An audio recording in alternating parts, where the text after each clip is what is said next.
खत्म की दूरी, पार किया तो फाइनल की मंजूरी। क्या रजवाड़ों की होगी ख्वाहिश पूरी या फिर हैदराबाद जीतेगी अब की बारी। आरआर बनाम एसआरएच के मंच की है तैयारी, कौन मारेगा बाजी, करते हैं प्रीव्यू का सफर जारी। नमस्कार दोस्तों, welcome to the world of Ishaan की आईपीएल हाइलाइट्स। एक तरफ वो टीम है जिसने आईपीएल के इतिहास में 3 बार क्वालिफायर 2 खेला, दूसरी तरफ वो टीम है जिसने भी आईपीएल के इतिहास में सिर्फ 3 बार क्वालिफायर 2 खेला। अब एक बार फिर दोनों टीमें क्वालिफायर 2 में एक दूसरे के आमने सामने हैं। बड़ा मुकाबला है, बड़ा मंच है। जीतने वाली टीम जाएगी फाइनल में, हारने वाली टीम का बोरिया बिस्तर बंद और वो जाएगी अपने घर। आज की वीडियो में हम इसी पर बात करने वाले हैं, लेकिन आगे बढ़ने से पहले दोस्तों आपको बताते हैं एक इंटरेस्टिंग फैक्ट, और वो ये है कि ज्यादातर फाइनल आईपीएल की हिस्ट्री में उन टीमों ने खेला जो पॉइंट्स टेबल पे नंबर 1 और नंबर 2 पायदान पर रही है। सिर्फ 3 ही ऐसे मौके आए जब नंबर 3 और 4 पर रहने वाली टीमों ने फाइनल तक का सफर तय किया। इस बार राजस्थान रॉयल्स नंबर 3 पर है और सिर्फ 2016 में नंबर 3 पर रहने वाली टीम ने फाइनल का सफर तय किया था। क्या इस बार राजस्थान इतिहास को बदलेगी? आज इसी पर बात करने वाले हैं। दोनों टीमों की हेड टू हेड राइवलरी में बहुत क्लोज मुकाबले हैं, जहां पर एक दूसरे को टक्कर देने वाली दोनों टीमें लगती है। इस सीजन दोनों टीमों ने एक दूसरे का सामना किया, वहां पे बहुत करीबी मुकाबला हुआ और 1 रन से एसआरएच को जीत मिली। ये मुकाबला खेला जाएगा चिदम्बरम के मैदान पर। चैपॉक की पिच होगी, स्पिनिंग विकेट होगा जहां पे बॉल घूमती हुई आएगी। बल्लेबाजों के लिए बहुत सारी परेशानी है, बहुत सारा स्ट्रगल है, क्योंकि रन बनाना डिफिकल्ट है। दोनों ने इस सीजन इस मैदान पर मुकाबले खेले चेन्नई के सामने, और दोनों ही टीमें इस सीजन चेन्नई के खिलाफ मुकाबले हार कर आई है। उन दोनों मुकाबले में कोई बड़ा स्कोर दोनों की तरफ से देखने को नहीं मिला। एसआरएच का इस मैदान पर ट्रैक रिकॉर्ड बहुत खराब है। 10 मुकाबले एसआरएच ने इस मैदान पर खेले, 9 मुकाबलों में उसे हार का सामना करना पड़ा, सिर्फ 1 में जीत मिली। राजस्थान रॉयल्स का ट्रैक रिकॉर्ड भी कुछ इसी तरह का है। 9 मुकाबले चैपॉक की पिच पर, राजस्थान के खाते में सिर्फ 7 जीत। ये मुकाबला इंटरेस्टिंग बन गया है और इंटरेस्टिंग आज की वीडियो भी है। सबसे पहले बात करते हैं राजस्थान रॉयल्स की और इनके पॉजिटिव साइड्स की। पॉजिटिव साइड्स में गेंदबाज जो अच्छा प्रदर्शन कर रहे हैं, भले ही 5 हैं लेकिन 5 के 5 एक करारा पंच लगाना जानते हैं। ट्रेंट बोल्ट, संदीप शर्मा, आवेश खान, स्पिन डिपार्टमेंट चहल और अश्विन के नाम, ये अच्छी गेंदबाजी कर रहे हैं। इनका इकोनॉमी अच्छा है, विकेट टेकिंग एबिलिटी यहाँ पे नजर आती है। ट्रेंट बोल्ट शुरुआत में विकेट लेते हैं और हमेशा पावर प्ले में खाते में इनके विकेट जरूर दिखते हैं। संदीप शर्मा डेथ ओवर के स्पेशलिस्ट गेंदबाज है, इनकी इकोनॉमी बहुत अच्छी है। आवेश खान आरसीबी के खिलाफ 3 विकेट लेकर आए। युजवेंद्र चहल ने गेंदबाजी बहुत अच्छी करी। पिछले मुकाबले में रविचंद्रन अश्विन ने गेंदबाजी बहुत अच्छी करी। 4 की इकोनॉमी से आरसीबी के खिलाफ रन दिए हैं। लेकिन आरआर का जो सबसे बड़ा स्ट्रेंथ है वो मुझे मिडिल ऑर्डर डिपार्टमेंट पिछले मुकाबले में लगा, जो लगातार फेल हो रहा था, लेकिन मिडिल ऑर्डर ने रन बनाए। सबसे बड़ा नाम रियान पराग, 15 मुकाबले लगभग 560 रन इनके पिटारे में, एवरेज 56 की लुक एट द एवरेज, जहां 150 से प्लस का आंकड़ा। रियान पराग कंसिस्टेंट आरआर को सर्विसेज दे रहे हैं, रन बना रहे हैं। नंबर 4 पर आकर जिस तरह से बल्लेबाजी पराग कर रहे हैं, उतनी अच्छी बल्लेबाजी कभी भी किसी भी सीजन में पराग ने बल्लेबाजी नहीं की है। लेकिन बात करें जो सिमरन हेटमायर है, रोवन पॉवेल है, इन्होंने भी पिछले मुकाबले में हाथ दिखाए। इसका मतलब आरआर का मिडिल ऑर्डर सॉलिड लगा, फॉर्म में लौट चुका है। आरआर की गेंदबाजी का कंपैरिजन एसआरएच की गेंदबाजी से करें तो आरआर की गेंदबाजी थोड़ी सी स्ट्रांग नजर आती है। भले तेज गेंदबाजों ने एसआरएच से विकेट कम लिए, लेकिन पेसर्स इकोनॉमिकल हैं आरआर के। स्पिन डिपार्टमेंट में वैसे ही राजस्थान रॉयल्स एसआरएच पर भारी है। स्पिनिंग विकेट है जहां पे चहल और अश्विन की फिरकी एसआरएच के सामने एक बहुत बड़ा इंपैक्ट डाल सकती है। एसआरएच के पास इतने अच्छे स्पिन गेंदबाज नजर नहीं आते। लेकिन आरआर कहां फंस रही है? आरआर फंस रही है ओपनिंग डिपार्टमेंट में, जहां से लगातार अच्छा कंट्रीब्यूशन निकल कर नहीं आ रहा। 2 बड़े नाम जरूर है, लेकिन यशस्वी जायसवाल लगातार इनकंसिस्टेंट है, कभी रन बना रहे हैं, कभी रन नहीं बना रहे। पिछले मुकाबले में भले 45 रन की पारी आई, लेकिन वो कैमियो पारी थी, अपनी पारी को बड़ा नहीं कर पा रहे। संजू सैमसन पिछले 2 मुकाबलों से लगातार अच्छे प्रदर्शन कर नहीं रहे। टॉम कॉलर कैडमोर का प्रदर्शन भी इसी तरह का है। आरआर का कंट्रीब्यूशन टॉप ऑर्डर की तरफ से बिल्कुल अच्छा देखने को नहीं मिल रहा। राजस्थान रॉयल्स की परेशानी ये भी रही है कि पावर प्ले में रन बहुत कम बना रहे हैं। पावर प्ले में इनकी रन रेट 8.5 की नजर आती है। इसका मतलब है जो टॉप ऑर्डर की परेशानी है वो आप रन रेट से समझ सकते हैं, क्योंकि रन रेट में बहुत पीछे नजर आते हैं एसआरएच से। एसआरएच की रन रेट लगभग 12 की नजर आती है। शुरुआती 6 ओवरों में ही आरआर बहुत पिछड़ जाती है, जबकि एसआरएच शुरुआती 6 ओवरों में अपने गेम में एक बहुत बड़ा डिफरेंस लाती है।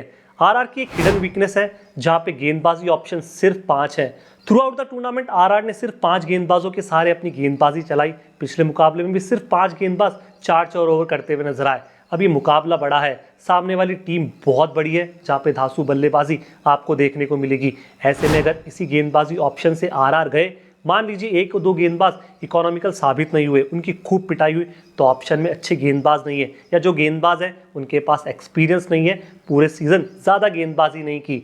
सबसे बड़ी बात ये भी है कि आरआर के पास नंबर ऑफ ऑलराउंडर्स कम है, या यूं कहे सिर्फ रविचंद्रन अश्विन ही नजर आते हैं। पूरी प्लेइंग 11 में देख लीजिए, इतने बड़े ऑलराउंडर्स नहीं है जितने बड़े ऑलराउंडर्स सनराइजर्स हैदराबाद के आप खेमे में देखेंगे। आरआर की ये हिडन वीकनेस साफ दिख रही है। लेकिन सनराइजर्स हैदराबाद और उनकी सबसे बड़ी स्ट्रेंथ में 3 बड़े नाम, Travis head, Abhishek Sharma run बना रहे हैं। और टॉप ऑर्डर में अब राहुल त्रिपाठी का कंट्रीब्यूशन देखते हैं। राहुल त्रिपाठी पिछले 2 मुकाबलों से रन बना के आए और इतने अच्छे रन बनाए कि जो एसआरएच की नंबर 3 की प्रॉब्लम थी वो त्रिपाठी ने दूर कर दी। अब टॉप ऑर्डर स्टेबल लग रहा है और एकदम फिक्स नजर आता है। ट्रेविस हेड का स्ट्राइक रेट बहुत अच्छा है और जिस तरह से इस सीजन इन्होंने बल्लेबाजी की सबको प्रभावित किया। सबसे बड़ी बात, जब पिछली बार इस सीजन आरआर के खिलाफ मुकाबला हुआ, ट्रेविस हेड ने एक बहुत अच्छी पारी खेली। अभिषेक शर्मा का बल्ला बहुत चल रहा है और इन तीनों में जो सबसे अच्छी स्ट्राइक रेट है वो अभिषेक शर्मा की है। 209 से प्लस की स्ट्राइक रेट से रन बनाना जानते हैं अभिषेक शर्मा, जानते हैं कि शुरुआती 6 ओवरों में किस तरह से तेजी से बल्लेबाजी करनी है। सबसे बड़ी बात यह है एसआरएच की कि इनका मिडिल ऑर्डर भी बराबर अच्छा कंट्रीब्यूशन देता हुआ नजर आता है। केकेआर वाला मुकाबला असाइड कर दे, हेनरिच क्लासन रन बनाते हैं और रन बनाना जानते हैं। इनका स्ट्राइक रेट बहुत अच्छा है, इनका एवरेज बहुत अच्छा नजर आता है। सबसे बड़ी बात, एडम मार्करम को क्यों नहीं खिला रहे? अगर इस मुकाबले में खिलाया जाता है, प्लेइंग 11 में शामिल किया जाता है, तो एसआरएच का मिडिल ऑर्डर और भी ज्यादा स्ट्रांग हो जाएगा।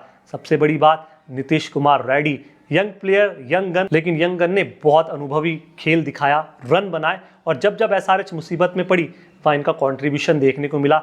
पिछली बार राजस्थान रॉयल्स के खिलाफ इन्होंने बहुत अच्छे हाथ दिखाए। अब्दुल समद भी बहुत अच्छे यहाँ पे लग रहे हैं। एसआरएच के पास नंबर ऑफ ऑलराउंडर्स भी बहुत ज़्यादा है। जहाँ पे कंपैरिजन करें राजस्थान रॉयल्स से, जहाँ पर उनके पास एक भी ऑलराउंडर नहीं है, एसआरएच के पास ऑलराउंडर्स की भरमार है। अभिषेक शर्मा है, मार्करम है, समद है, नितेश रेड्डी, शाहबाज अहमद और पैट कमिंस, इतने सारे ऑलराउंडर्स और ये सभी ऑलराउंडर्स प्लेइंग 11 में खेलते हैं। ये सबसे बड़ी बात है और एक इम्पैक्टफुल आप बात कहते हैं। लेकिन एसआरएच की प्रॉब्लम उनका पेस अटैक, जहाँ पे इकोनॉमिकल गेंदबाजी देखने को नहीं मिल रही।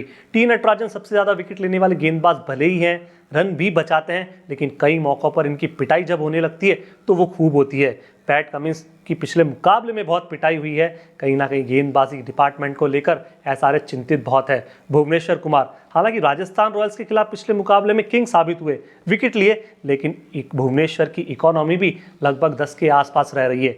जयदेव उनादकट लगातार प्लेइंग 11 से बाहर क्यों हैं, ये भी सवाल बहुत बड़ा है। अगर शामिल हो जाएंगे तो स्ट्रेंथ ज़रूर मिलेगी, लेकिन उनादकट की इकोनॉमी भी 10 से ऊपर है, जो चिंताएं एसआरएच की बढ़ाती है। एसआरएच का अवे पर रिकॉर्ड बहुत खराब है। अपने घर में तो शेर हैं, 7 मुकाबलों में इस सीजन 5 जीत उनके खाते में आई, लेकिन जब अपने घर से बाहर खेलने गए तो एसआरएच फंस गए। अब तक 8 मुकाबले इस सीजन में अपने घर से बाहर खेले और इन 8 मुकाबलों में सिर्फ 3 जीत इनके नाम है और 5 बार इन्हें हार का सामना करना पड़ा। सबसे बड़ी बात, बहुत ज़्यादा डिपेंडेंट है एसआरएच की बल्लेबाजी 3 बैट्समैन पर, ट्रेविस हेड, अभिषेक शर्मा और हेनरिच क्लासन। तीनों ने रन बना दिए तो ठीक है। सबसे बड़ी बात, टॉप ऑर्डर के दोनों बल्लेबाज यदि फेल हो गए तो फिर मिडिल ऑर्डर पर बड़ा प्रेशर, और वो बड़ा प्रेशर अभी तक मिडिल ऑर्डर हैंडल करता हुआ नजर नहीं आया है।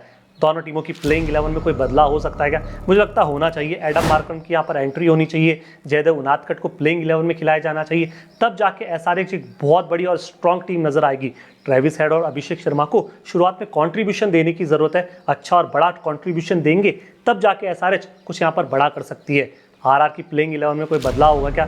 मुझे नहीं लगता कोई बदलाव होने वाला है। पिछले मुकाबले में जो प्लेइंग 11 खेली थी वही प्लेइंग 11 यहाँ पर खेलेगी, क्योंकि इसी प्लेइंग 11 के सहारे मई के सीजन में पहली जीत आई है और लगातार 4 हार के बाद आरआर को पिछले मुकाबले में जीत मिली है। अब इस मुकाबले की प्रेडिक्शन कर लेते हैं। राजस्थान रॉयल्स और सनराइजर्स हैदराबाद के बीच होने वाले मुकाबले की पहली प्रेडिक्शन है कि इस मुकाबले में मुझे लगता है कि ट्रेविस हेड वापसी करेंगे, रन बनाएंगे और उनका साथ अभिषेक शर्मा दे सकते हैं। ट्रेविस हेड के रिकॉर्ड आरआर के खिलाफ बहुत अच्छे हैं, अभिषेक शर्मा का बल्ला भी नहीं चला है, तो इस बड़े मंच पर शर्मा चल सकते हैं। राजस्थान रॉयल्स का स्पिन गेंदबाजी अटैक थोड़ा अच्छा लग सकता है, तेज गेंदबाजों के कंपैरिजन में ये स्पिन गेंदबाजी ज़्यादा विकेट लेते हुए नजर आ सकती है।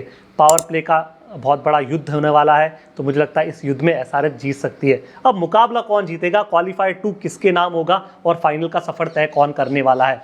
दोस्तों मुझे लगता है कि फाइनल एसआरएच जीत सकती है, लेकिन आपका क्या ख्याल है और आपकी क्या राय है, कमेंट बॉक्स में आपकी राय का इंतजार। शुक्रिया, बहुत बहुत धन्यवाद।